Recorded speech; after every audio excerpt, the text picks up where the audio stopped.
북한 최초의 여성 외무상이죠. 북한 외교사령탑 최선희가 있습니다. 정말 최고위급 엘리트 코스는 다 밟은 분이라고 보시면 됩니다. 최선희가 성격이 괴팍한 것도 있고 인상이 좀 안 좋은 것도 있고 하지만은 자기한테 충성하는 사람은 끝까지 책임지는 그런 기질이 있어요. 최선희는 양딸입니다. 수양딸이에요. 그러니까 최영림이라고 하는 김일성의 최측근이었고요. 김일성의 신복에 수양딸로 들어갔다는 것은 황금빛 동아줄을 잡은 거죠.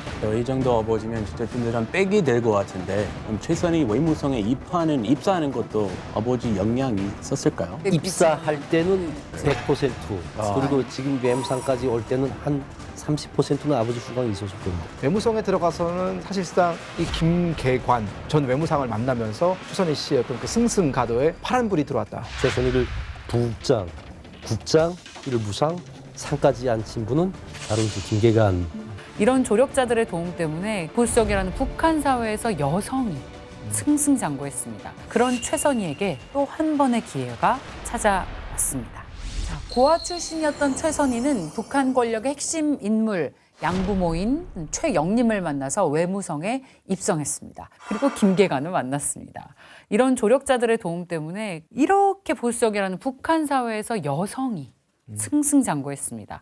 국장이 됐습니다. 그런 최선희에게 또 한 번의 기회가 찾아왔습니다. 제가 기억하건대는 이제 2017년 말입니다. 그때 갑자기 이제 미국 담당 차관을 하던 한성열이라는 분이 있었는데 이분이 사라졌어요. 왜요?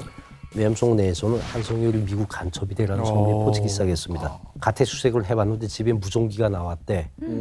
돈이 얼만큼 나왔대. 한성열 저분 같은 경우에는 뉴욕 주재 북한 대사관 차석 대사도 했거든요. 오래 했습니다. 그렇게 하면서 미국 FBI에 매수됐다.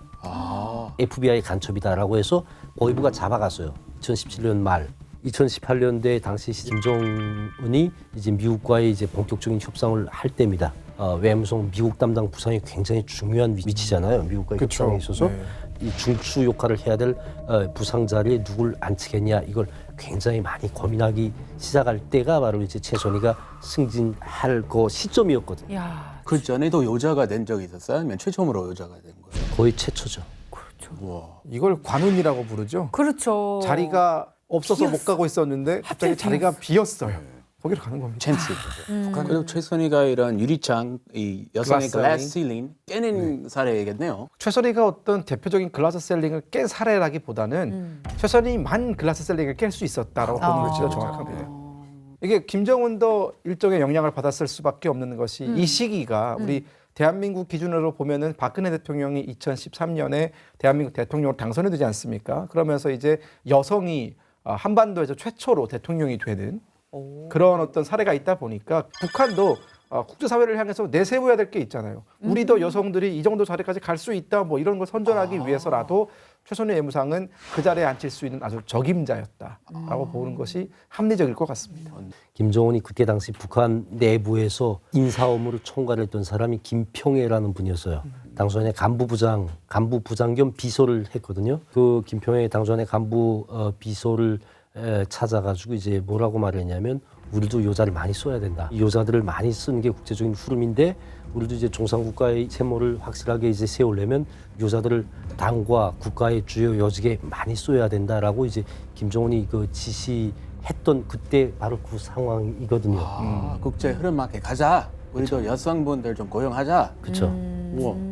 그래서 이제 김정은은 밖에서 나가서 이제 살아도 보고 국제사회의 이제 흐름에 대한 이제 감각도 있는 사람이다 보니까 우리도 좀 여자들을 많이 등용을 해가지고 우리 국가도 좀 정상적인 국가, 정말 봉건 유교 국가 같은 그런 낡은 그런 틀에서 좀 벗어나 보자라고 그때 이제 이런 지시를 내렸는데 아무래도 이제 거기서 수십 년 동안 앉아서 그 똑같은 업무만 하던 사람들이 생각이 바뀌지가 않아요.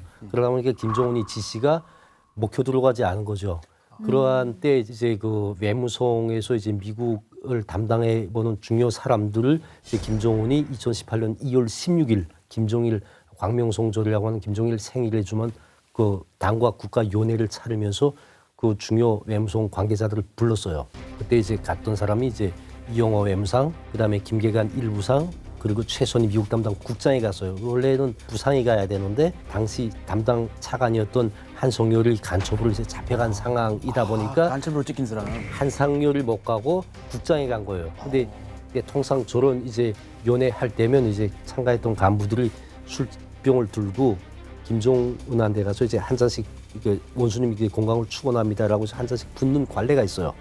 쭉 차례대로 하다 보니까 이제 최선희 차례가 된 겁니다. 네. 최선희들 가서 이제 원수님 건강을 축원합니다라고 한 잔 보는데 김정은이 이제 맴송 이제 정말 그 전도 유명한 여자 부상 했는데 앞으로 이제 우리 미국하고 싸움 좀 잘해보자 이렇게 얘기를 했어요. 했는데 김계관 일부상이 옆에 있다가 원수님 그 아직 부상은 아니고 담당 국장이 왔습니다. 아, 데이터다. 이렇게 해서 김정은한테 얘기를 한 거예요. 근데 김정은이 그걸 듣고 화가 났죠. 화가 나서 그 연회장에 그 김평의 비서가 있었는데 불렀어요. 내가 여자들을 많이 등용을 하라고 말한 지가 언젠데 아직 이렇게 능력 있는 사람이 부상도 못하고 국장 자리에 앉아있는 게 말이 되냐. 우와. 그 지적을 바로 2018년 2월 16일 연회장에서 지적을 했어요. 바로. 그래서 이제 최선희가 그 다음 날, 그 다음 날은 원래 휴식일이에요. 북한에서 그렇죠. 생일. 16, 17 이틀을 네, 휴식하거든요. 근데 그 17일 휴식 날에 최선희가 미국 담당 부상으로 아예 바로 임명이 돼버렸어요. 바로 승진. 그래서 와. 최선희가 부상이 된 겁니다. 한마디에. 아니, 원래 이렇게 정식 임명 절차가 있어야 하는 거 아니에요? 그냥 무시하고 그냥. 그게 이제 맞는 말씀입니다. 이제 원래 북한이라는 게 이제 어떤 간부 등용을 할 때는 그 사람이 신원조회라는 걸 말짱하게 뭐 몇 천까지 특히 이제 부상 정도 하려면 한 8천까지 신원조회를 다 해요. 이게 시간이 엄청 걸리거든요. 그렇죠. 이 최선희 같은 경우에는 김정은 말씀으로 딱 지적이 되다 보니까 일단 임명을 먼저 해버리고 신원조회 후에 한 겁니다. 근데 이게 문제가 안 됩니다. 왜 안 되냐면 너 왜 이런 감사합 절차를 다 어기고 임명을 했어라고 하면 내가 누군데 원수님께서 임명하라고 그러는데 내가 뭐야? 그러니까 말한 사람이 문제가 되는 겁니다. 그러니까 굉장히 이런 파격적인 인사가 됐죠. 와. 16일 날 김정은이 지시하고 그 다음 날 휴식일 날 임명이 됐다니까요. 10, 17일 날입니다. 임명 날짜가. 파격의 인사네. 그렇게 인사가 됐습니다. 관운이 좋은 거예요. 맞아요. 이거는 관운밖에 관운. 설명이 안 됩니다. 아니 이 실력만 있어서 되는 게 아니야. 그렇죠. 나세는. 그렇죠. 아, 실력 너무 절반 어려워요. 운이죠. 그럼 그 위에 피라미드의 맨 위에는 운이 더. 그렇죠. 왜냐면 다 실력 있는 사람들이 모이기 때문에. 한성열이 버텼어 봐요. 못 가요 그 자리에. 그러니까요. 한성열이 못 가죠. 하필 간첩이어서. 그러니까. 실제로 미국 간첩했어요, 저분이? 실제로 CIA 간첩? 2019년 2월 총살을 했습니다. 공개 처형했어요. 미국이 직접 간첩 그렇게 하는지. 그런 사람이 한두 명이 근데 아니고 미국 간첩이 많아요. 아, 그때 실제 한성열 총살할 때 공개 처형할 때 웸송에서 웸송 사람들을 모아놓고 공개 처형한 게 첫살입니다. 첫살이자 마지막 살인데 그렇구나. 확실한 증거가 있었나 보네요. 확실한 증거가 있을 때 그때 웸송에서 3명을 쐈어요. 3명이나. 한성열만 하루 쏘고 한 주일 있다 2명을 더 쐈어요. 그러니까 둘 다 미국 간첩으로. 그러니까 외무성 그리고 대문화연락위원회, 대경제송, 외교단 사업총국 이 사람들 모여놓고 이제 총살을 했는데 그러면서 이제 보위부에서 그때 심판 판결문 읽을 때 아직도 이 속에 계급적인 족대 분자들이 많다. 아이고. 우리가 이제 혁명이 직계발로 다 집어내겠다 이렇게 공포를 딱 조성하고 쐈다 그러잖아요. 소름 끼쳐요. 혁명의 10개발. 자, 최선희는 김정은에게 눈도장을 팍 찍었습니다. 그 뒤로 점점 더 권력의 중심으로 들어가게 됩니다. 이 사건이 중요한 전환점이 됐습니다. 뭔가요? 자 이제 부상 자리에 올랐으니 이제 남은 것은 능력을 보여줄 차례입니다. 그러면 그 능력을 보여주기 위해서는 마땅한 기회가 와야 되지 않습니까? 하필이면 2018년, 2019년 이 두 해는 북한과 미국 사이에 정말 많은 교류와 또 정말 많은 회담, 많은 어떤 그 관계가 이어지던 시기입니다. 그러다 보니까 북한 내 외무성에서도 가장 중요한 역할을 수행했던 사람들이 바로 이 북미 담당, 특히나 미국 담당 관리들이었고 그 정점에 바로 최선희가 있었다라고 보시면 될 것 같습니다. 그럼 그 회담에서 최선희가 어떤 역할을 했나요? 그래서 회담 얘기를 하려면 그래서 먼저 북한 외교의 시스템에 대해서 먼저 얘기를 말씀을 해드릴게요. 그러니까 북한에는 이제 통상적으로 활용하는 외교 방식이 있는데 두 가지예요. 하나는 국가 외교, 하나는 당 외교. 당국제부가 중심이 돼서 하는 당 외교가 있고 외무성을 이제 그 사령탑으로 하는 국가 외교가 있습니다. 네. 한국엔 당 외교라는 게 없잖아요. 없죠. 근데 이제 그 싱가포르 회담을 앞두고 이제 김정은이 외교부, 외무성에 대한 신뢰가 아예 떨어지는 사건들이 있었어요. 그러다 보니까 김정은이 이게 외무성을 믿고는 이렇게 큰 일을 못하겠다. 그래가지고 그걸 당국제보에다 넘겼습니다. 근데 당국제보 그때 당시 이수영 비서가 국제부장을 할 때인데 그 이수영 국제부장이 용리한 사람이에요. 자기가 입보를 넘겨받았다가 할 수 없다는 걸 명백히 알거든요. 역량이 없는데 어떻게 합니까? 당국제보에 미국과라는 게 미국과의 외교를 해본 적도 없어요. 그러다 보니까 이제 이수영 그 국제부장이 볼을 넘겼습니다. 통전부장한테 넘겼어요. 못하니까. 니네 전 세계 쭉 뻗어나간 정보라인이 많잖아. 그러다가 외무성에다 볼 넘기자니 김정은이 외무성은 안 된다고 했으니까 같이 한번 해보자. 대신 우리가 외무성에서 자문은 많이 받아야 돼. 그러니까 외무성에서 미국 관계에서 자문을 받을 수 있는 사람이 누구냐?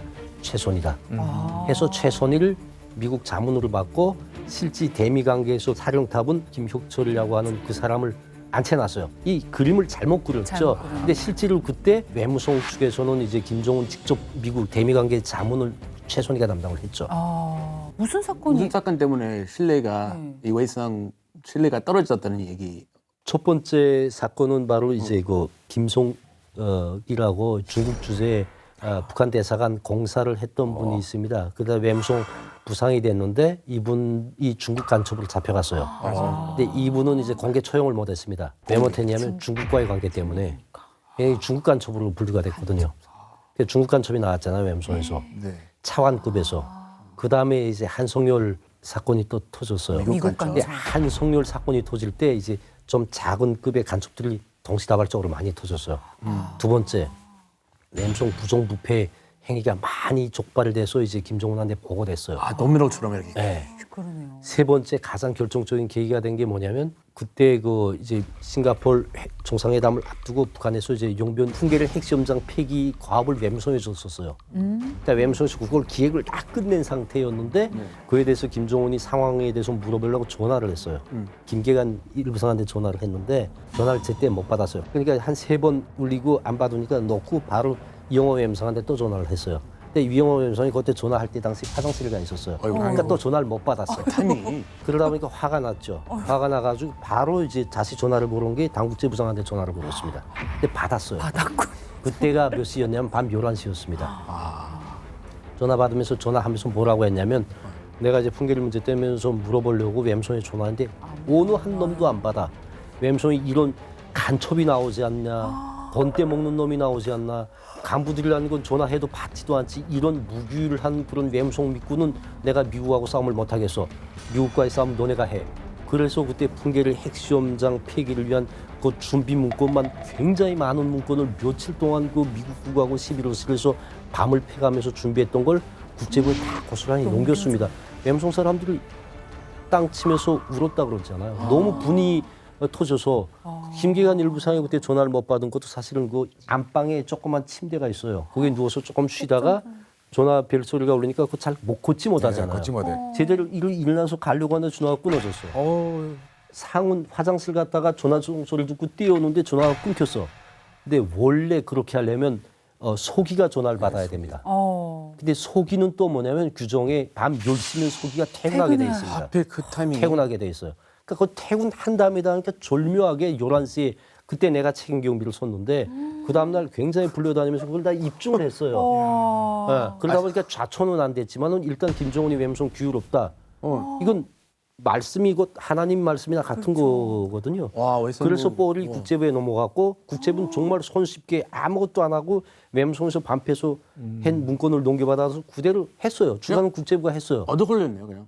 했는데 이걸 하다 보니까 이 국제부 사람들이 문건을 보다 보니까 굉장히 신기한 겁니다. 와, 외무성이 등록이 있긴 있구나.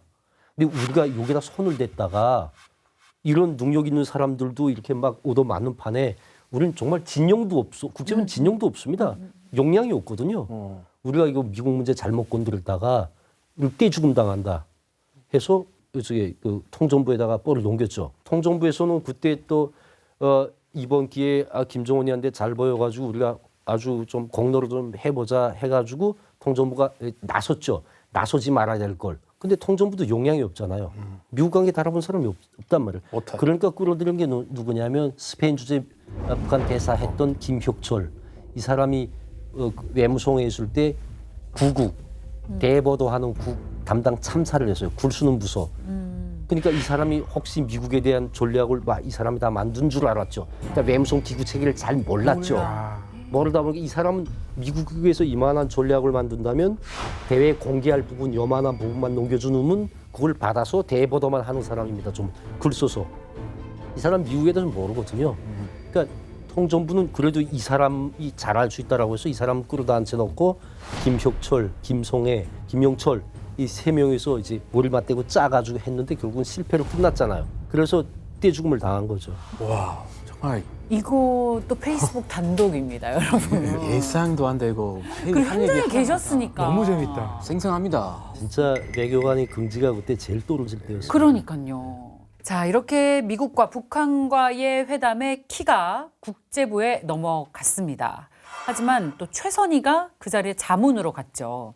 최선희의 인생을 바꾼 회담이라고 했는데 여기서 어떤 일이 일어난 건지 궁금합니다.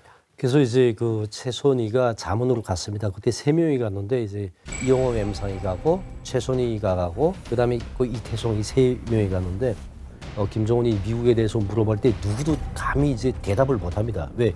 가장 정확하게 대답을 해야 되는데. 근데 최선희 심장이 크거든요. 이제 긴장을 안 해요. 여자지만은. 그러다 또 아는 게 너무 많다 보니까 미국과의 관계, 미국과의 싸움, 살아있는 역사거든요. 최선희는. 이 통역이 사실 이게 굉장히 중요한 위치거든요. 말만 던지는 게 아니고 통역이 그거 다 기록을 해야 되고 그다음에 그것도 분석을 해야 되고 다 통역 몫이거든요. 지식 많이 쌓이겠네. 그렇죠. 그러니까 미국과의 정말 연대기마다 어떤 일이 있었다는 걸 다 기억하고 있는 그 교과서 같은 사람입니다. 그러다 보니까 김정은이 뭐만 물어봐도 최선희가 바로 그때 이렇게 했습니다. 또 그때 이렇게 하니까 미국 사람들이 이렇게 반응했습니다. 이런 일화도 있습니다. 막 대답하니까 김정은이 보다가 이야 이거 우리나라에 저만한 미국 전문가가 있다고? 아마 우리나라에 최선희만한 미국 전문가는 없을 거야. 최선희에 대한 신임이 많았습니다. 그러니까 자문 역할만을 했는데 또 자문 역할만 하면서도 김정은 눈에 확실히 이제 들었죠. 미국만큼은 원탑이다. 미국에 대한 지식. 이 협상을 하지만 당시에 주도적으로 이끌어갔던 건 단 국제부입니다. 회담 준비가 원활히 진행될 수가 없었을 거예요. 원래 외무성이 하는 일을 단 국제부가 가져가서 했으니까요. 국제부는 용량이 없잖아요. 우선 인적 용량이 없습니다. 그다음에 재료가 없어요. 쌓아왔던 이런 그 문건들이 하나도 없어요. 그러다 보니까 이 자료 보장을 다 외무성에서 하라고 이제 지시를 했는데 외무성이라고 해서 호락호락 넘겨줄 기관이 아니거든요. 그러다 보니까 국제부가 와서 외무성 그 물건들 다 뒤져볼 수는 없고 하니까 외무성에서 적당한 선에서 그냥 넘는 걸 원수님께서 너네한테 그렇게 신임을 줬는데 니네가 하지 뭐 왜 우리한테 다 갖다 바치라고 해? 달라는 거 줄게 실제 알맹이는 안 줬어요.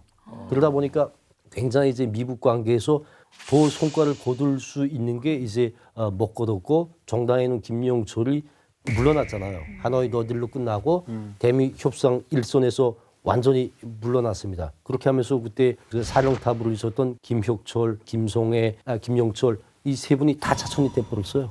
좋다. 외무성은 단 한 명도 피해를 안 받습니다. 오히려 외무성의 위상이 올라갔어요. 올랐어요? 그때부터 최선희가 김정은이 공개적인 신임을 받기 시작했고 정말 김정은이 이거 대외 관계는 외무성을 따를 기관이 없다 우리나라에서 해가지고 외무성의 힘을 굉장히 많이 실어줬죠. 외무성 힘을 뺐다가 오히려 외무성의 중요성을 알게 되는. 그렇죠. 그렇군요. 당시에 이 미국과 북한과의 회담에서 트럼프 대통령과 김정은의 만남 전 세계가 주목했습니다. 근데 회담이 아무런 성과 없이 끝났죠. 노딜로 끝난 이후에는 분위기가 굉장히 안 좋았을 것 같아요. 외무성 내 분위기는 안 좋지 않았습니다. 오히려. 그때는 이제 실제 하노이 그 회담 했잖아요. 회담 결과에 대해서는 외무성이 몰랐습니다. 왜냐하면 외무성이 주도한 회담이 아니고 당에서 주도한 회담이다 보니까 회담이 진행된 상황에 대해서 보고가 안 됐고 설령 보고가 됐다 해도 국비를 지급되면서 차관 이상급 간부들한테만 배포되다 보니까 일반 외교관들도 상황을 몰랐어요. 그러나 명백히 짐작을 한 거는 뭔가 잘 되면 바로바로 보도가 뜨고 막 그 성과에 대해서 뜨겠는데 그냥 잠잠히 조용해져 버렸어요. 그러니까 우리가 짐작은 했죠. 뭔가 잘 안 됐구나. 보도 안 했으니까. 우더대로 안 됐구나. 그 후에 그에 따라갔던 사람들이 와서 하는 말을 듣다 보니까 완전히 깽판 쳤잖아요, 회담이. 그러면 웸송 사람들은 오히려 서로 쾌재를 불렀어요. 봐, 우리를 안 믿고 저쪽에다 던지더니 잘 됐다.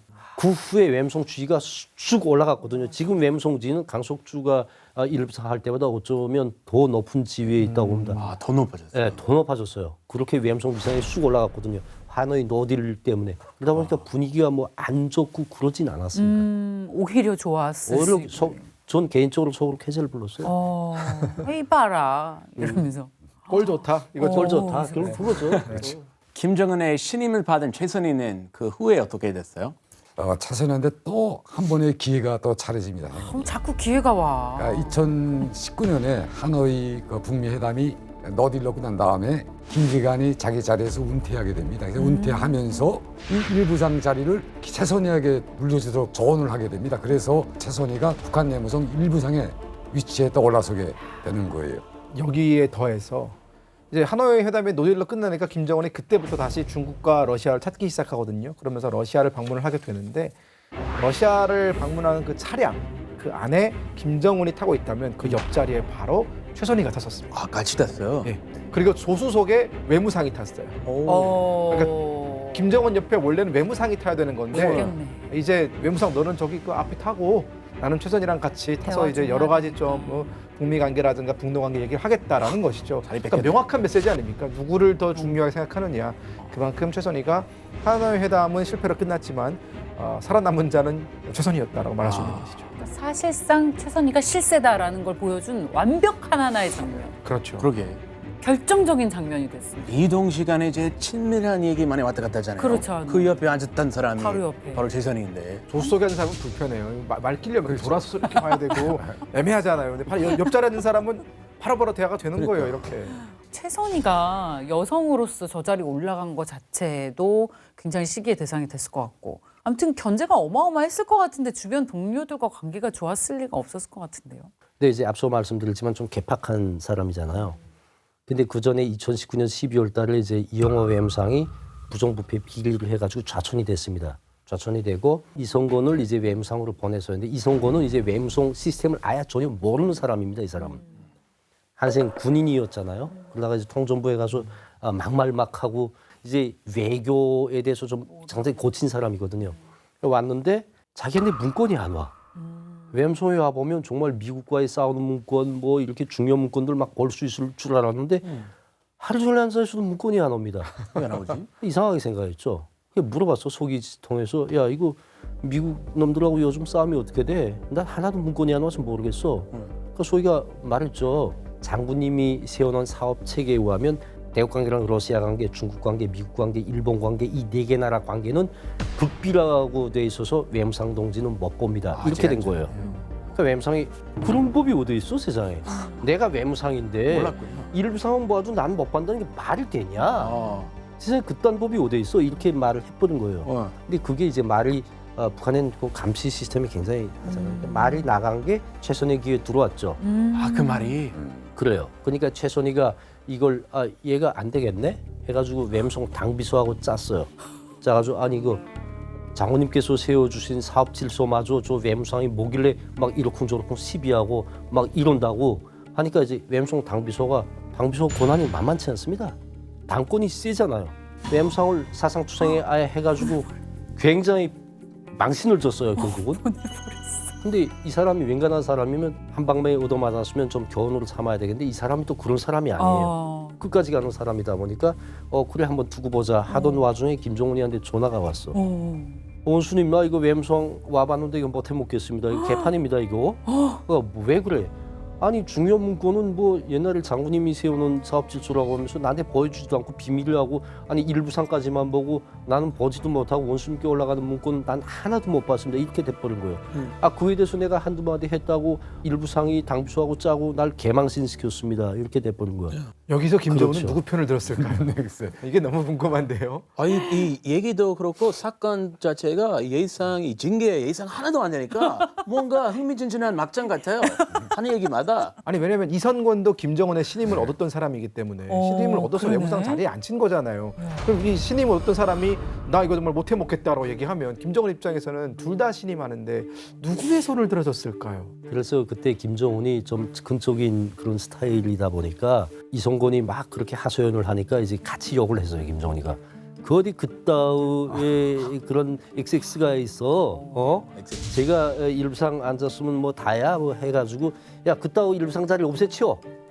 이렇게 해버린 거예요. 야, 치워. 없애치워. 그러다 보니까 최선희가 하루아침에 자천이 됐어요.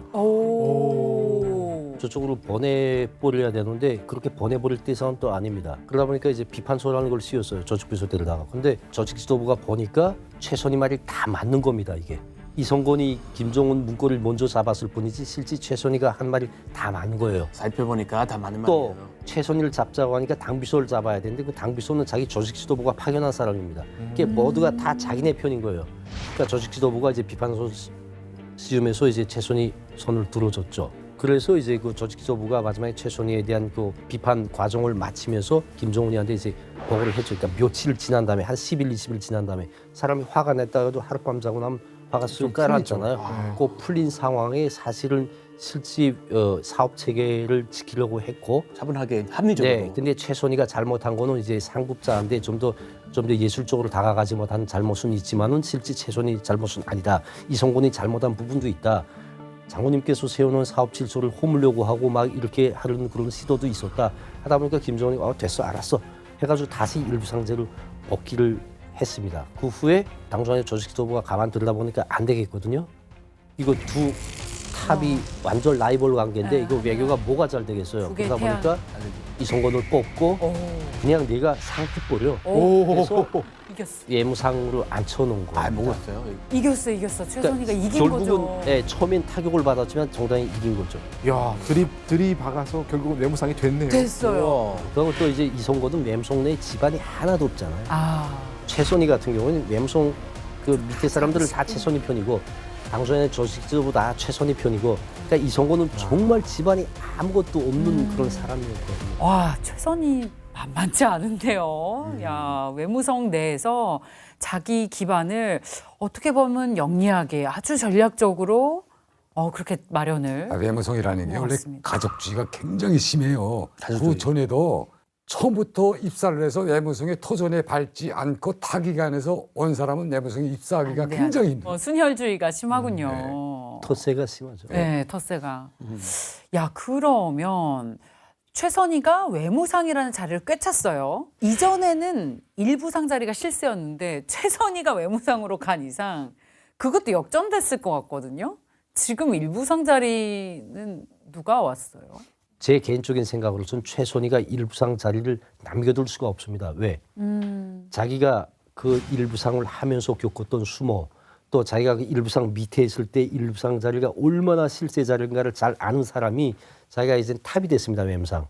일부상에 계속 있으면 자기 권력이 일부상 쪽으로 간다는 걸 잘 알거든요. 그러니까 제 생각에는 아마 이제 외무상 최선희가 김정은에게 어떤 이제 건의를 해가지고 일부상 자리를 없애지 않았냐 이런 생각을 하고 있습니다. 실질적으로 아직 일부상에 대한 얘기가 없잖아요. 없앴다 그 자리를. 그러니까 조직 개편. 없앴다라고 확실하게 말씀드리는 건 없지만은 없앴을 수 있다. 그런 느낌이다. 조직 개편이 있었을 수 있다. 있었을 수 일부상을 있다고 없애는. 생각할 때. 오. 아까도 얘기가 나왔지만 한 번 맛본 권력을 놓기는 어렵습니다. 불가능합니다. 최선희의 이런 권력욕 때문에 위원님과 신경전. 우와. 너무 궁금한데요. 잠깐 이제 신경전이 있었던 적이 있었습니다. 2016년 7월 그때 이제 태영호 처장님이 탈북을 하셨어요. 영국 공사하던. 외무성에서 그동안 탈북한 분들이 많았지만 태영호 처장님이 그때 탈북했을 때 외무성이 정말 흔들렸습니다. 그랬군요. 내부적으로 굉장히 흔들렸고 심지어 이제 황장엽 선생이 갔을 때만큼보다 더 흔들렸어요. 외무성이. 그래요. 황장엽 선생 같은 경우는 상징적인 의미가 많지만 이제 태영호 처장님 같은 경우에는 정말 실무자다 보니까 맞아요. 외무성 내부 비밀을 싹 다 알고 있는 분이 처음으로 그때 거의 부급이 갔잖아요. 외무성이 그때 정말 벌둥지 그 쑤셔놓은 것처럼 뒤집혔어요. 그래서 외무성에서 많은 변화를 했는데 그 중에 하나가 뭐냐면 국 명칭을 다 바꿨어요. 아. 심지어 사무실 위치까지 다 바꿨습니다. 이제 다 내려다본다. 아, 요게 이제 태영호가 가서 중원을 하면 요게 미국국이고 요게 좀 김정은이한테 보고하는 부서고 뭐가 있다. 이거 다 이젠 노출이 됐기 때문에 이걸 다 바꿔라. 노출됐으니까. 아, 그러니까 국 명칭도 다 바꿔라 그래야죠. 하면서 바꿨어요. 북한 입장. 그때 바꿀 때 미국국이 그전에 5국이었어요. 숫자 5. 아, 5. 5인데 그러면 미국국으로 바꿔야 되잖아요. 그렇죠. 근데 미국국으로 바꾸지 않고 북아메리카국으로 바꿨습니다. 아, 그냥 최선희가 굉장히 그 잔머리를 굴렸죠. 묶어서 했구나. 그때 당시 화염과 분노 때였어요. 네. 미국하고 아예 등 돌려대고 아무것도 안 할 때입니다. 네. 냉전. 그러니까 웸송이 미국국이 정말 할 일이 없을 때입니다. 근데 웸송 미국국은 미국하고 싸마는 것도 있지만은 미국으로부터 뜯어내는 거, 경제용 먼저 뜯어내는 게 임무가 더 많아요. 근데 아무런 것도 안 하다 보니까 이제 국이 용량력이 낮아지기 시작했어요. 그래서 눈독을 들이는 게 어디냐면 캐나다. 아, 미국에. 캐나다랑은 협조하는 게 많거든요. 포스트 스텝스요, 어린이 영양연구소, 뭐 기타 등등 이제 비정부 기구들하고 하면서 뜯어내는 게 많습니다. 많군요. 캐나다로부터. 근데 이제 그때 캐나다는 미국은 미국만 보라고 해서 캐나다는 제가 담당해봤던 중남미국에서 봤거든요. 근데 그때 또 시대적 배경을 보면 제가 그 중남미 담당 부국장으로 올라갈 때입니다. 그 제가 부국장으로 갈 때인데 이걸 바꾸면서 북아메리카국으로 바꾼 겁니다. 그 우도는 뭐냐면 캐나다까지 미국국이 같이 가져가겠다는. 다 포함이잖아요. 알토란 같은 캐나다를 가져가는 그렇죠. 거예요. 근데 그걸 김계관 그때 당시 일부상이 밀어줬죠. 저도 김계관 일부상이랑 관계가 좋았거든요. 가까웠거든요. 그 저도 올라갔습니다. 김계관 일부상한테 올라가서 나는 사실 거기 부국장으로 안 가겠다고 그랬어요. 내가 일국 교육 과정이 더 좋았거든요. 전용 차가 있고 기사가 딸린 위치였어요. 근데 부국장으로 올라가게 된 거는 김계관이 너 부국장으로 해가지고 중남미 지역을 좀 일코 세우라 해서 갔는데 그냥 올라갔어요. 아니 일부상 동지나 이제 부국장으로 앉혀놓으면 힘을 실어줘야 되겠는데 오늘 힘을 빼면 어떡하냐. 캐나다를 빼앗아가면 내가 뭘 믿고 하라냐. 그때 김계관 일부상이 됐어. 그 어쩌겠니. 그냥 최선희 좀 도와주자. 그러니까 넌 그냥 적당히 하다가 가도 되니까 최선희 좀 도와주자라고 해서 제가 일부상 말이니까 양보를 했어요. 아, 양보한 거예요, 야, 최선희한테? 진짜 최선. 제가 양보한 거거든요. 우와. 그때 최선희하고 직접은 아까 우리 MC님 말씀하셨지만은 여자하고는 싸우지 않아요. 무서워요. 싸우지 마요. 아, 잘했어요. 여자하고는 싸우는 게 아니거든요. 현명하십니다. 예. 그러면 내 몸값이 떨어지잖아. 맞습니다. 그래서 최선희하고 직접 붙지는 않고 양보해서 캐나다를 띄웠죠. 그 후에 더 잘 됐어요. 멕시코를 통해서 더 크게 국위 성장을 하긴 했지만 그때 그래서 캐나다를 이제 넘겼죠. 그래서 그 북아메리카국 최선희한테. 그러면 그때 넘겨주실 때 캐나다 관련된 자료들은 모두 부국장님께서 그러니까. 가져가셨을 텐데 그 자료를 다 넘겨주셨습니까? 그러면? 그래서 이제 문건도 좀 넘겨달라. 일권이라고 합니다. 일권. 북한 표현으로는 그동안 캐나다와 이 과정에 있었던 모든 데이터? 자료들 데이터 기록했던 걸 일권이라고 하는데 일권 다 넘겨달라고 하는 거 난 다 안 넘겨줬어요. 야, 아니 대인배신이네요. 우리도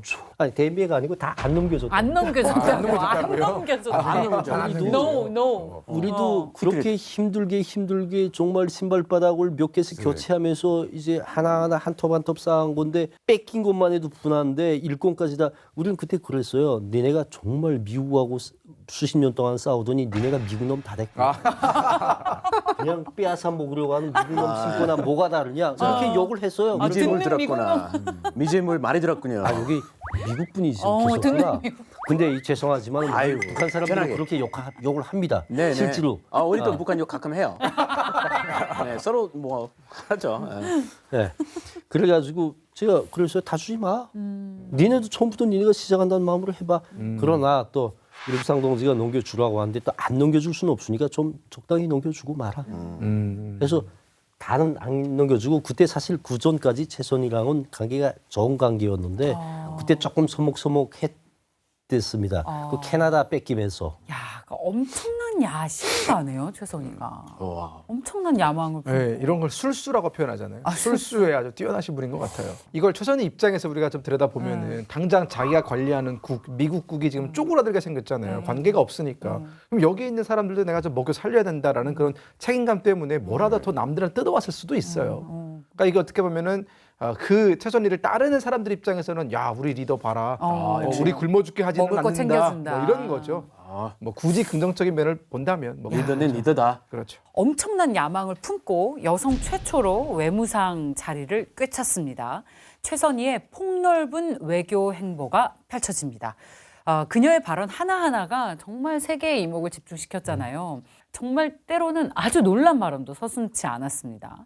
최선희 외무상의 거침없는 발언을 저희가 모아봤는데요. 북클립에서 만나보시죠. 2018년 5월 21일 1차 미북 정상회담 전 리비아 사태 언급한 미 부대통령. 2018년 5월 24일 이에 맞서 미국을 비난하는 북 최선희 담화 발표.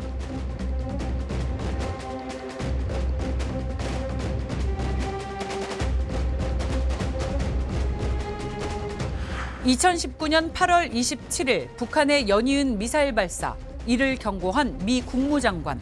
2019년 8월 31일 미국의 발언을 지적하며 기싸움 이어간 북 최선희.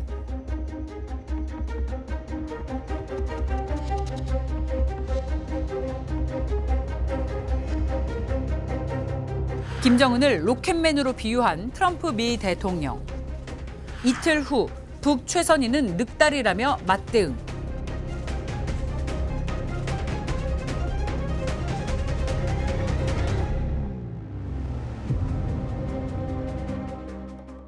이전에도 핵무기 보유 정당성을 주장한 그녀. We are not moving an inch in this nuclear weapons area. And we have to have nuclear weapons to deter the U.S. Attacks on DPRK. And we believe more than ever at present that the nuclear weapons are the only reliable means to deter the U.S. nuclear threat and attack on DPRK. 최근엔 우크라이나를 침공한 러시아 지지하며 또다시 논란. 러시아 군대와 인민이 푸틴 대통령 동지 현명한 용도 밑에 반드시 승리를 이루가리라는 데 대해 믿어 의심치 않으며 승리 그날까지 언제나 러시아의 덩치들과 함께 있을 것입니다. 악역의 선봉장이 된 북한의 최선희. 그녀의 독한 발언 속에 북한 외교의 진짜 의도가 숨겨져 있다. 저게 다 짜고 치고 하는 거죠. 최선희가 저렇게 할 수 있는 말이 아니고 이미 다 보고되고 그렇게 하는 건데 외무성도 초기에는 험한 말 많이 했죠. 그 후에 이제 김정은이가 외무성이 하는 말은 국가를 대변해서 하는 말인데 너무 거칠게 표현하지 말라고 해서 상당히 지금 나아졌어요. 근데 외무성 직원은 해외에서 인터뷰 요청 갑자기 들을 때 있잖아요. 혹시 최선희처럼 자유롭게 인터뷰 할 수 있나요? 절대 그렇게 못합니다. 자유 인터뷰 못하죠. 절대로. 못하죠. 자유 인터뷰 잘못했다가 이제 좌천된 케이스가 하나 있습니다. 최춘용이라는 분이 있는데 제가 오늘 이 말을 함으로써 그분이 원한 좀 풀어주고 싶어요. 스위스 주재 북한 대사관 참사를 했고 용어에 굉장히 능통한 분이고 또 성품이 정말 좋은 분이에요. 제 그 외교관 선배 분이고 저한테도 굉장히 좋은 말씀 많이 해주신 분이고 아는 것도 많은 분이에요. 근데 이분이 인도 대사로 갔어요. 인도 주재 북한 대사로 갔거든요. 네. 했는데 이제 인터뷰를 했어요. 그래서 북한은 왜 이제 이런 자유 인터뷰를 대체로 안 합니다. 다 써준 걸 읽는 식의 인터뷰를 하거든요. 네. 근데 이분은 좀 자신감이 많고 어학을 잘하다 보니까 그냥 이거 써준 거 그대로 안 하고 자기 말로 했어요. 애드립. 그 이제 기자들은 그 표현 하나를 가지고 분석을 하잖아요. 그러면서 그때 이제 기자들이 그 글을 썼는데 뭐에 걸렸냐면 그때 한반도 핵 문제 해결하는 그 중국이 정책 내놨던 적이 있어요. 그 북한은 거부했지만 그걸 이제 북한이 수용할 수 있는 듯한 그런 유한수를 기자가 글을 썼어요. 그래서 이게 뭐야? 그래서 대사를 소환해서 비판을 했어요. 기자회견 때문에. 말은 그렇게 안 했는데. 그래가지고 이제 굉장히 그 비판을 해서 그때 용서를 해줬습니다. 근데 그때 사실 난 그렇게 말 안 했어. 네. 기자가 그렇게 썼을 뿐이지. 외국시켰죠. 그러면 네가 잘못된 건 뭐냐? 써준 대로 읽지 않고 왜 나가서 네 말로 했냐? 이걸 잘못을 해가지고 알았다 이제부터 거치겠다고 다시 나갔는데 나가서 몇 개월 안 돼서 또 사고를 쳤어요. 또 인터뷰 때문에. 근데 그걸 보고 했으면 괜찮겠는데 보고를 안 했단 말이에요. 보고 아니고 암송하고 그대로 했는데 그것도 또 기자가 왜곡해서 글을 썼거든요. 그러다 보니까 두 번째는 비판을 안 하고 아예 탄광으로 좌천시켜 버려서 정말 아까운 외교관인데 사실 북한 정권이 잘못하고 있는 많은 곳이 이제 자기 외교관 자기 사람을 아낄 줄을 몰라요. 정말 부려먹을 때는 정말 마음껏 부려먹다가도 조금만 잘못하면 너무 가혹하게 처벌해 버리니까 그 정도로 이제 정말 그 자기네가 소위 말하자면 자기네식으로 표현하면 금사라기 같이 키웠다고 하는 사람들 자기네가 결국은 무너뜨려 버리거든요. 그분도 최춘영이라고 하는 그 대사분도 정말 능력이 출중하신 분인데 결국은 그 자기 잘못도 아니고 기자가 쓴 글 때문에 탄광으로 자천이 됐어요. 지금 탄광에 가서 살아 계시는지도 모르겠어.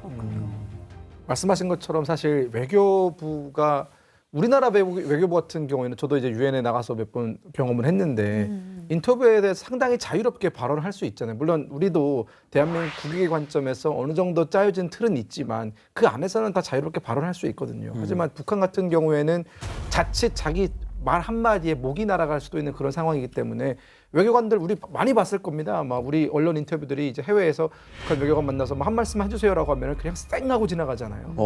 다 쌩하고 지나갑니다. 아무 말도 안 하고 지나갑니다. 스크립트 대본 없으니까.